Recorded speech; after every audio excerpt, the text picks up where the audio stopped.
ஈரானுக்கு ட்ரம்ப் வந்து 5 நாள் கெடு விதித்திருந்தார். இந்த கெடும் வந்து முடிய போகுது. அதுக்கு பிறகு பார்த்தீங்கன்னு சொன்னால் ஒரு 15 நிபந்தனைகள்.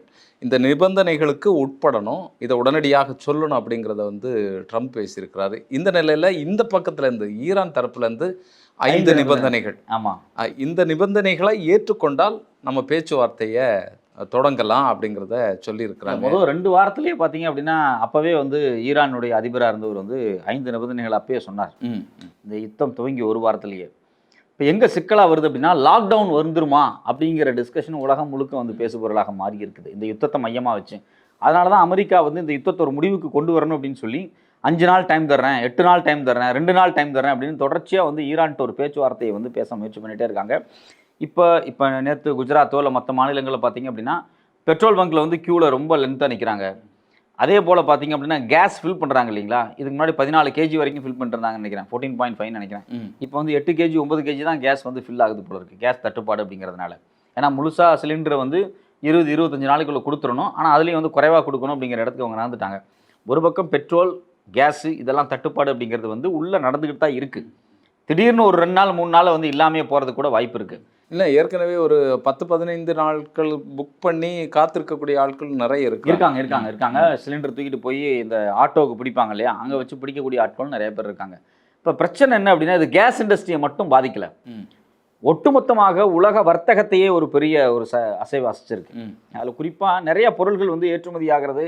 ஈரானுக்கு போகிறதா இருந்தாலும் சரி, ஈராக்கு போகிறதா இருந்தாலும் சரி, சவுதியாக இருக்கட்டும், கத்தாராக இருக்கட்டும், இல்லை ஒமேனாக இருக்கட்டும், எல்லா வளைகுடா நாடுகளுக்கும் அந்த ஹர்முஸ் வழியாக தான் போகணும். எல்லா பொருளுமே இப்போ தடைப்பட்டுருச்சு. இதில் குறிப்பாக என்ன சொல்கிறாங்க அப்படின்னா கடந்த ஒரு வாரத்தில் வந்த சில முக்கியமான கட்டுரைகளில் ஹீலியம் வந்து தட்டுப்பாடு ஏற்பட்டிருக்கு அப்படிங்கிறாங்க. இந்த ஹீலியம் தட்டுப்பாடால் செல்ஃபோன் தயாரிக்கக்கூடிய நிறுவனங்கள், இன்டர்நெட் நிறுவனங்கள் இருக்கு இல்லையா, அந்த 5G சேவை கொடுக்கக்கூடிய இந்த எக்யூப்மெண்ட்ஸ், சிப்ஸ், இதை தயாரிக்கக்கூடிய நிறுவனங்கள், செமிகண்டக்டர் இண்டஸ்ட்ரீஸ், இந்த செமிகண்டக்டருக்கு பேஸாக இருக்கிறது பார்த்தீங்கன்னா சிப்ஸ் தான், அந்த சிப் தயாரிக்கிறது, இது எல்லாமே அடிபட்டுருச்சு அப்படிங்கிறாங்க. இப்போ இந்தியாவே வந்து இந்தியாவினுடைய எதிர்காலமே என்ன அப்படிங்கிறாங்க அப்படின்னா இந்த செமிகண்டக்டர் உற்பத்தி தான். பல லட்சம் கோடிகள் முதலீடு பண்ணி அமெரிக்க நிறுவனங்கள் இந்தியாவில் வந்து செமிகண்டக்டர் நிறுவனங்களை வந்து உருவாக்கிட்டு இருக்கிறாங்க. ஐரோப்பாலும் சரி, அமெரிக்காலும் சரி, இன்னும் குறிப்பாக சொல்ல போனால் சீனாவில் இந்த செமிகண்டக்டர் உற்பத்தியாக இருக்கட்டும், இல்லை இந்த 5G டெக்னாலஜிக்கு தேவையாக இருக்கட்டும், நம்ம செல்ஃபோன் பயன்படுத்துகிற பார்த்தீங்களா, இதுலேயும் பார்த்தீங்க அப்படின்னா இந்த செமிகண்டக்டர் இந்த சிப் இருக்குது பார்த்தீங்களா, இது வந்து தேவைப்படுது உற்பத்திக்கு. ஸோ இப்போ 5G சேவை, டிவி, எலக்ட்ரானிக் ஐட்டம், இது இல்லாமல் MRI ஸ்கேன் எடுக்கிறாங்க பார்த்தீங்களா, மருத்துவ வசதி, இது எல்லாத்துக்குமே ஹீலியம் தேவைப்படுது. இப்போ அது வந்து ஒரு வேதிப்பொருள். ஆமாம், இப்போ ஹீலியம் பொறுத்த வரைக்கும் எப்படின்னா, இப்போ நம்ம வந்து ரா நேச்சுரல் கேஸ் எடுக்கிறாங்க இல்லையா, பூமியிலேருந்து ரா நேச்சுரல் கேஸை எடுத்து அதை வந்து கூலிங் பண்ணுவாங்க, கண்டென்ஸ் கூலிங் பண்ணி தான் அவங்க வந்து அதை வந்து எலர்ஜியாக மாற்றுவாங்க. அது வந்து ஹெவி பாயிலிங்கில் இருக்கும். அதை அப்படி கூலிங் பண்ணுறது அப்படிங்கிறது வந்து சாதாரணமாக நடக்காது. ரொம்ப அதிகமான கூலிங் மைனஸில் வைப்பாங்க. -162 -268 டிகிரி சென்டிகிரேட் இருக்குது பார்த்தீங்களா, இந்த இடைப்பட்ட கூலிங்கில் தான் வந்து இந்த மீத்தேன் கேஸை வந்து எடுப்பாங்க. அதை விட இன்னும் கூலிங் அதிகமாக கொடுக்க தான் அந்த ஹீலியம் கேஸ் வெளியே வரும். அதாவது -269க்கு கீழே போக அதிலிருந்து வரக்கூடிய வாயு தான் ஹீலியம் வாயு. அந்த நேச்சுரல் கேஸை வந்து முதல்ல என்ன பண்ணுவாங்கன்னா, நேச்சுரல் கேஸ், அந்த ரா நேச்சுரல் கேஸை எடுத்து இந்த LNG ப்ரொடக்ஷன் டவர்னு ஒன்று இருக்கும், அந்த டவரில் வச்சு தான் கூலிங் பண்ணுவாங்க. அந்த கூலிங் ப்ராசஸில் மேலே இடத்துல பார்த்தீங்கன்னா அந்த -162லேருந்து இருக்கக்கூடியது எல்லாமே பார்த்தீங்கன்னா மீத்தேனா தனியாக கலெக்ட் பண்ணப்பட்டுரும். கீழே வந்து இன்னும் கூல் பண்ணும்போது வரக்கூடிய இந்த ஹீலியம் கேஸ் இருக்குது பார்த்தீங்களா, இந்த ஹீலியம் கேஸும் தனியாக கண்டெய்னரில் ஃபில் பண்ணப்படும். இப்போ அதில் வழக்கமாக பார்த்தீங்கன்னா லிக்விட் ஹீலியம் இருக்கும், கேஸ் ஹீலியம் இருக்கும். லிக்விட் ஹீலியம் வந்து வழக்கமாக பூமிக்கு அடியில் சுரங்கங்கள் நிறையா வச்சுருப்பாங்க. பிற்பாடு தேவைப்படுறப்ப அதை வந்து எக்ஸ்போர்ட் பண்ணிக்குவாங்க. அதே போல் இந்த கேஸ் இருக்குது பார்த்தீங்களா, கேஸ் ஹீலியம், இதை வந்து டேங்கரில் ஃபில் பண்ணி வைப்பாங்க. இது மேக்ஸிமம் பார்த்தீங்க அப்படின்னா ஒரு 45 டேஸ் வரைக்கும் தான் தாக்கு பிடிக்கும். இல்லை, ஹீலியமை எடுத்து பாதுகாக்கக்கூடியதை நீங்கள் சொல்கிறீங்க. ஆமாம், ஹீலியம் சுரங்கத்தில் வச்சு ஸ்டோர் பண்ணுவாங்க, டேங்கரில் வச்சு ஸ்டோர் பண்ணுவாங்க. டேங்கரில் வச்சு நீங்கள் பெட்ரோல் எடுக்கிறாங்க இல்லையா, இல்லை LNG எடுக்கிறாங்க இல்லையா, இந்த LNG என்ன பண்ணுவாங்க அப்படின்னா டேங்கர்களில் ஸ்டோர் பண்ணி வச்சு தான் அதை வந்து எக்ஸ்போர்ட் பண்ணி ஆகணும்.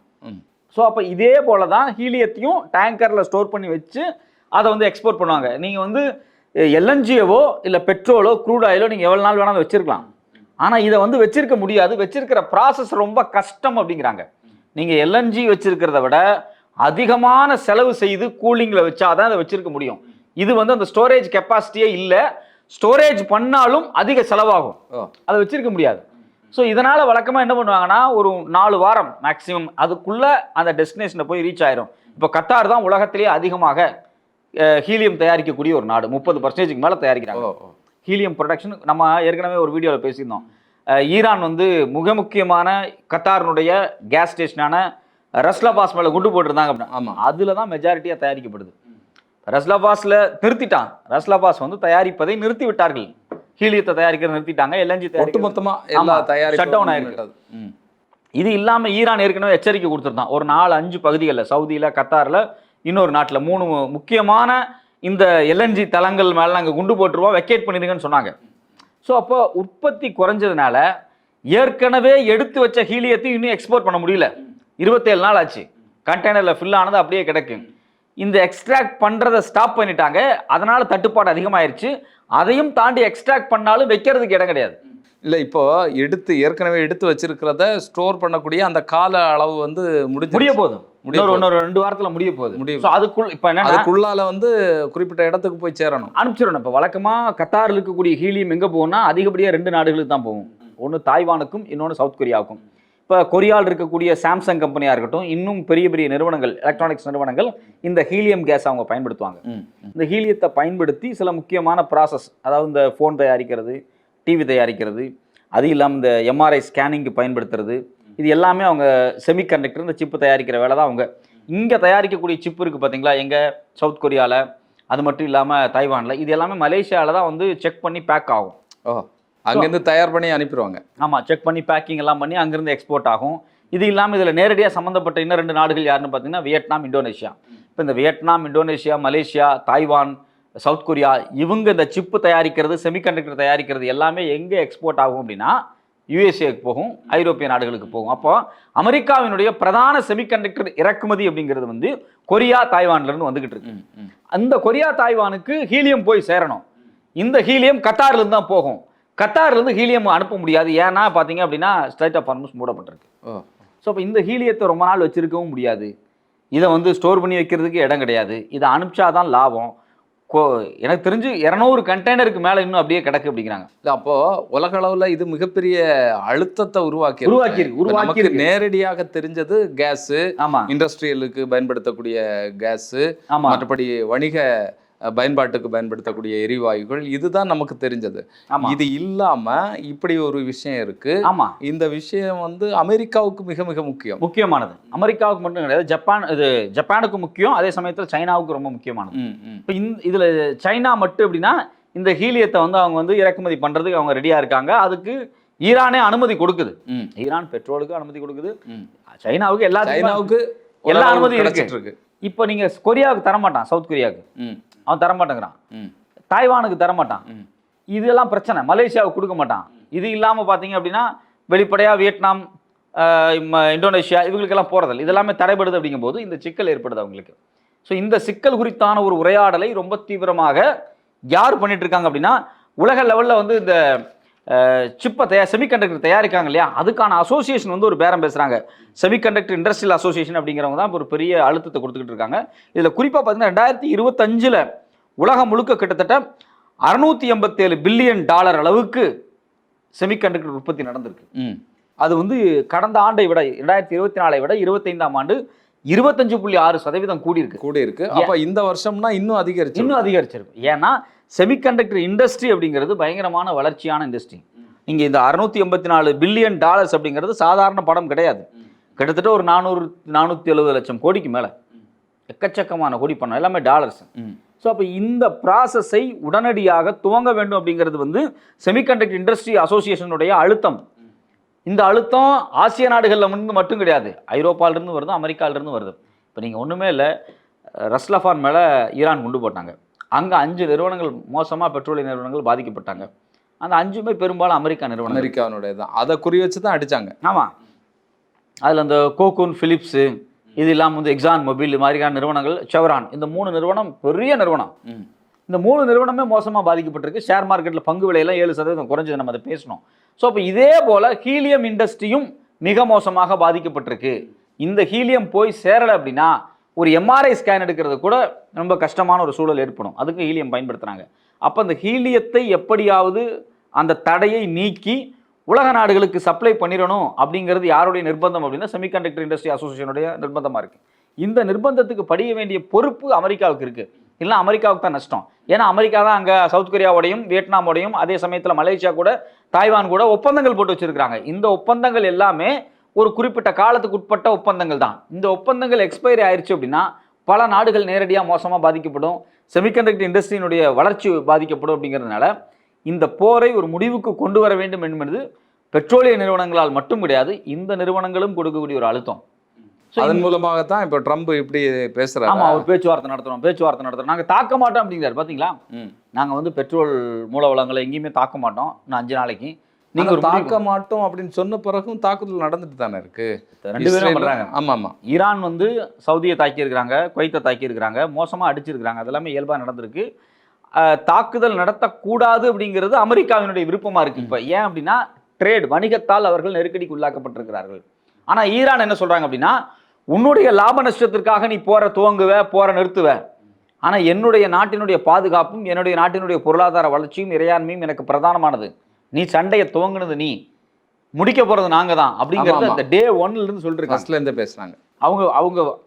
அவங்களுடைய வார்த்தைகள்ல ஒரு வார்த்தை கூட இது வரைக்கும் 27 நாள்ல ஈரான் மாத்திக்கவே இல்லை.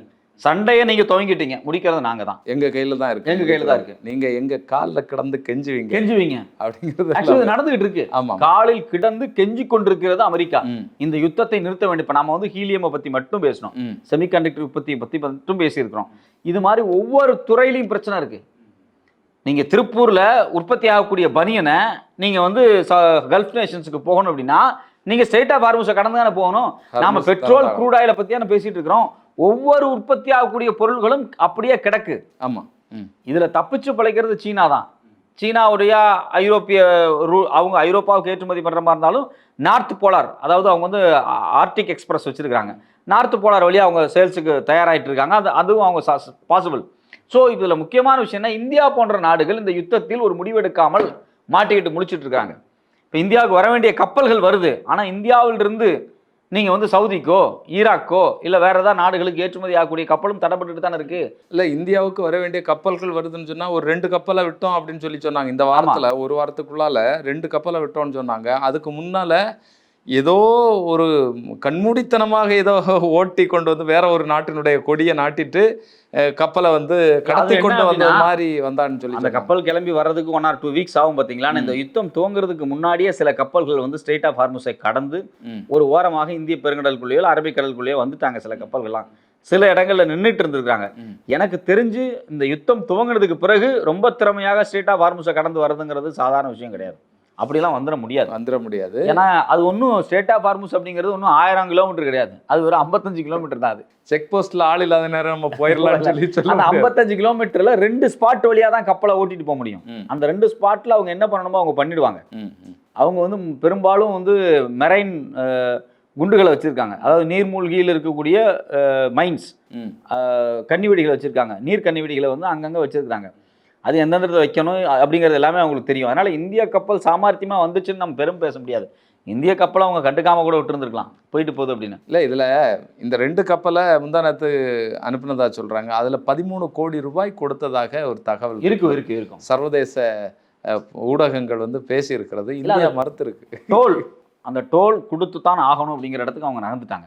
2வது இந்தியாவை பொறுத்த வரைக்கும் 13 கோடியை விட கப்பல் ஊர் வந்து சேரணும், இல்லைன்னா மோடியினுடைய மானம் கப்பல் ஏறிடும். ஆமா. ஸோ இந்த பிரச்சனைக்கு கப்பல் வரலன்னா இவரோட ஆமா, இதனால வந்து இவர் என்ன வேணாலும் செய்யறதுக்கு ரெடியாக தான் இருக்கிறாங்க.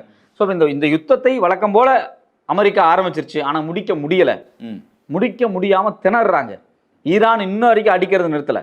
நீங்க வந்து அவங்கள்ட்ட 4000 கிலோமீட்டர் வரைக்கும் தாண்டி போகக்கூடிய மிசைல் இருக்கு அப்படிங்கிறத தைரியமா காமிச்சிட்டாங்க. அவங்க அவ்வளவு சீக்கிரத்தில் காமிக்கல.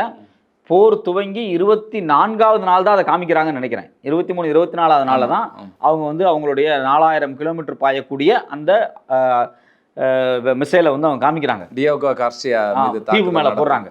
அந்த தீவுனுடைய கதை அப்படிங்கிறதே மனவேதனையான ஒரு கதை. அங்க இருக்கக்கூடிய பூர்வீக மக்கள் எல்லாம் அழிச்சிட்டு தான் வந்து அமெரிக்காவும் பிரிட்டனும் அங்க வந்து ஒரு பெரிய நேவல் பேஸை உருவாக்குனாங்க. அது வந்து ஒரு நியூக்ளியர் சப்மரைனுடைய முக்கியமான ஒரு பேஸ் யாருக்கு, அமெரிக்காவுக்கு. ஸோ அந்த பேஸ் வரைக்கும் குண்டு போட முடியுங்கிறத காமிச்சிருக்காங்க அவங்க. அதனால இந்த யுத்தத்தை வந்து பொறுமையா நிதானமா இன்னைக்கு வரைக்கும் ஈரான் சண்டை போட்டுட்டு தான் இருக்கும். இன்னும் எவ்வளவு நாளான சண்டை போடும், இன்னும் ஒரு வருஷம் வேணாலும் அந்த சண்டையை போடும் ஈரான். அதை தான் அவங்க தொடர்ந்து பேசிட்டு இருக்கிறாங்க. ஆனா இதுக்கு ஒரு முடிவு வேறன்மே, ஒரு அழுத்தம் வந்து ஈரான் மீதும் இப்போ வந்திருக்குமே உலக அளவில்.